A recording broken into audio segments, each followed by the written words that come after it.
அன்னவரம் பிரசாதம். இந்த அன்னவரம் பிரசாதம் வந்து ஆந்திராவில் ரொம்ப ஃபேமஸுங்க. கோயிலில் எங்கே போனாலும் இந்த பிரசாதத்தை கண்டிப்பாக கொடுப்பாங்க.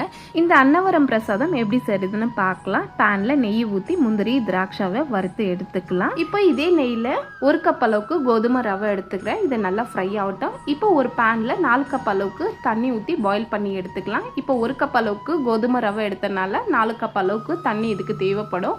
இப்போது பாயில் பண்ண வச்ச தண்ணியை கொஞ்சம் கொஞ்சமாக சேர்த்து நல்லா மிக்ஸ் பண்ணிக்கலாம். இப்போ இது கூட வந்து நான் வந்து ஃபுட் கலர் சேர்த்துக்கிறேன். ஃபுட் கலர் வந்து கம்ப்ளீட்டாக ஆப்ஷனல் தாங்க. இந்த கோதுமை ரவை வெந்த உடனே இப்போ 1.5 கப் அளவுக்கு வெல்லம் சேர்த்துக்கிறேன். நீங்கள் வெல்லத்துக்கு பதிலாக சுகர் கூட சேர்த்துக்கலாம். சேர்த்துட்டு நல்லா மிக்ஸ் பண்ணி விட்டுக்கலாம். லாஸ்ட்டில் கொஞ்சமாக ஏலக்காய் பொடி சேர்த்துக்கிறேன். கொஞ்சமாக பச்சை கருப்பூரம் சேர்த்துக்கிறேன். பச்சை கருப்பூரம் வேணான்றவங்க ஸ்கிப் பண்ணிடுங்க.